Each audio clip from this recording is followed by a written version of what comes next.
Isso daí tá muito complicado, porque às vezes pode aparecer no exame e a criança não tem alergia, às vezes não aparece e ela tem alergia. É por isso que a gente não fecha diagnóstico só com exame de sangue. A gente tem que fazer 3 coisas básicas. A primeira é a anamnese, né, ou a consulta, para que a gente conheça melhor a história do paciente. Então, quem já é meu paciente já sabe como é que funcionam as consultas comigo, né, gente? Vocês ficam mais de 1 hora comigo, às vezes, principalmente quando é a primeira consulta. Independente de ser presencial, de ser online, as minhas consultas nunca duram menos de 45 minutos a 1 hora. Porque eu preciso de tempo para entender toda a história da criança, né?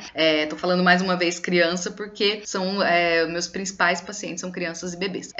Então eu quero perguntar para aquela mãe como que foi o parto, como que foi a amamentação, como que é a alimentação hoje, quais são os sintomas que essa criança tem, né? Por que você acha que tem alergia a isso, caso a criança ainda não tenha sido diagnosticada, se tem histórico na família, enfim, a gente faz uma entrevista mesmo, tá? Com a mamãe. A gente chama isso de anamnese. Então a gente tem que primeiro fazer isso minuciosamente, com todos os detalhes. Então isso significa que aquela consultinha lá de 20, 30 minutos, 15 minutos, às vezes que o médico nem olha pra pessoa, gente, não dá pra gente saber muita coisa. Aliás, nem com a consulta mais demorada, detalhada, onde a gente pergunta um monte de coisa, já não dá, né? Às vezes já é insuficiente. Aliás, na maioria das vezes é.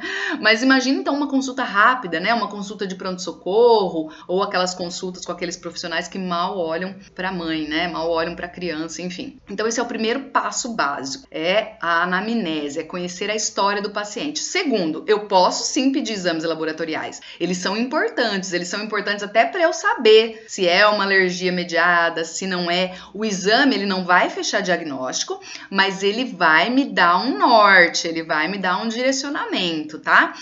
E o terceiro, se for necessário, fazer o TPO, o teste de provocação oral, tá bom? Inclusive, o teste de provocação oral, ele serve até pra gente, depois de fazer tratamento, verificar se a criança desenvolveu tolerância. Então, o teste de provocação oral não é só para diagnóstico.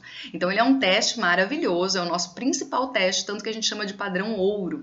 Por quê? Porque como existe essa confusão, às vezes, com resultados de exame, o que vai nos dar a certeza se a criança tem alergia ou não é o exame prático, né? É você ir lá e testar, tá bom?